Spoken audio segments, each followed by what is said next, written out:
Welcome to Small Biz Brainiac, providing employer intelligence that helps you navigate the regulatory landscape and keep you on course running the business you love. Here's your host, Thomas Rock Lindsay.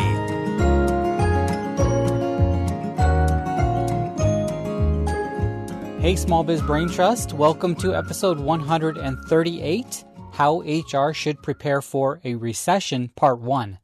My name is Thomas Rock Lindsay, and this is the podcast that delivers employer intelligence 2 days each week in a short 7 to 10 minute episode. You know my co-host, Robert Attridge. He delivers the Thursday show, and I deliver the Tuesday show. Were you in the workforce back in 2008? Well, chances are you were. Do you remember the impact the Great Recession had on your business? Well, I sure do. We lost over 30% of our clients within a few weeks, and we had to let some employees go. Since we didn't see it coming, we weren't prepared for it. Now, another recession is on the horizon, and this one, in my opinion, will be worse than the last. I sort of fancy myself a student of economics. I've been studying the subject for 25 years. And the first book I read on the topic was Restoring the American Dream by Robert J. Ringer, and then The Law by Frederick Bastiat.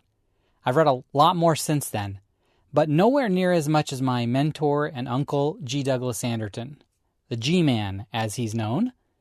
It's his fault that I am the way I am when it comes to economics and politics. So a shout out to you, G-Man. Now, I follow a lot of different economists, including Doug Casey, Jim Rickards, Peter Schiff, Mike Maloney, Mark Faber, and contributors to the Foundation for Economic Education and Agora Financial. Well, let's start off by talking about what a recession is. There are several different formulas used for determining if we're in a recession. One is a negative gross domestic product for 2 consecutive quarters. That's 6 months. Now, the National Bureau of Economic Research, or NBER, has a more in-depth formula. The NBER is a private nonprofit who's been conducting and publishing economic research since 1920. And they have 26 Nobel Prize winners in economics on their team and over 1,400 professors of economics and business who are leading scholars in their fields. That's an army of researchers. And they're some really smart people. But they aren't always right, and no one ever really is. Well, anyway, they define a recession as a significant decline in economic activity spread across the economy lasting more than a few months. To determine if we're in a recession, they look at real GDP, real income, employment, industrial production, and wholesale retail sales. But there isn't a specific formula for calculating a recession. So in August 2008, Edward E. Leamer, a UCLA professor and one of the NBER elite, wrote and published a working paper titled, What's a Recession Anyway? His point is that you've got to have the right formula or algorithm for calculating a recession. He wrote, quote, the point of an algorithm is to take the guesswork out of the recession definition, end quote. Well, that sounds pretty good, right? Well, he went on to say we need a clear definition so that we're all on the same page. And so he came up with an algorithm that perfectly identified the 10 NBR officially recognized recessions since World War II. Then he used this formula to see if we were in a recession in the summer of 2008. Leamer said in the punchline of his paper that, quote, we're not in a recession. For those who insist otherwise, I offer a challenge.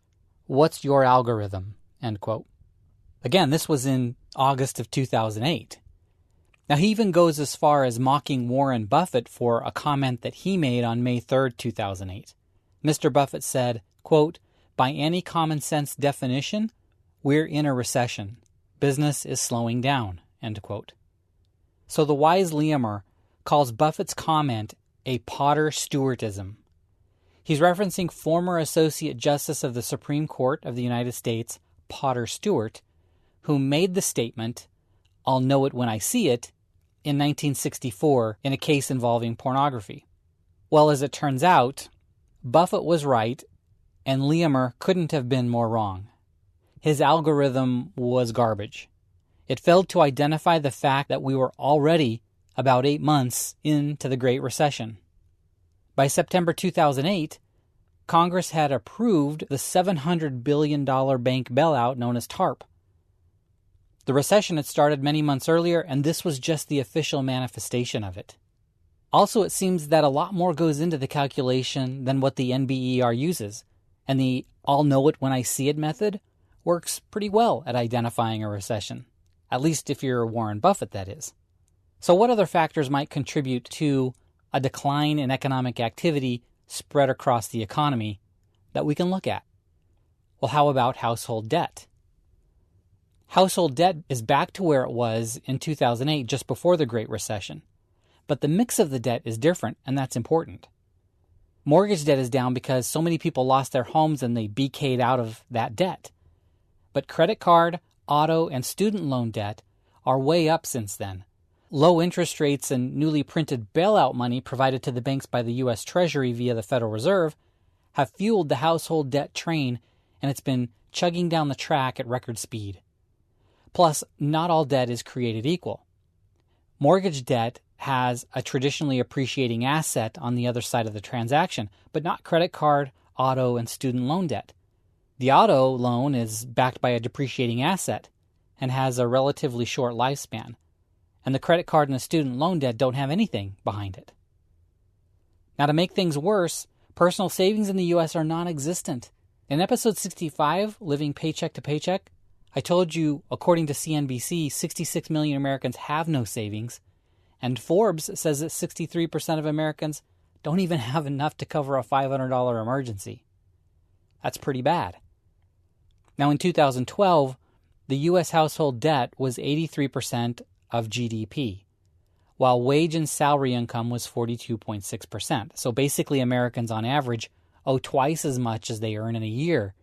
And to make matters worse, incomes have been stagnant for the past several years, and household debt has been going up. But the household debt to GDP ratio for 2016 was down to 79.5. Now that's lower than it was in 2012. But one of the factors that goes into calculating GDP is government spending. Now that's messed up, because the more the government spends, the lower the ratio, and the better the roses smell. So as far as the total amount owed goes, household debt's the same today as it was in 2008. But remember, the mix is different now. It's a worse mix. Plus, if the government had not spent itself into oblivion over the past several years, then household debt to GDP would be much higher. Now, there are at least 3 other factors that I want to cover, but we'll have to go over those in episode 140 next week in part 2. And then we'll get down to how you can prepare from an HR standpoint in part 3 on episode 142. So for now, there you have it. Cruise on over to Small Biz Brainiac on your internet browser of choice and grab your free report on the 8 steps to lowering your employer liability and see how you're doing. Well, that's a wrap. Thanks for listening and have a great day. Thanks for listening to Small Biz Brainiac. To get your questions answered by Thomas directly, visit smallbizbrainiac.com. And for more employer intelligence, be sure to join us again here on Small Biz Brainiac.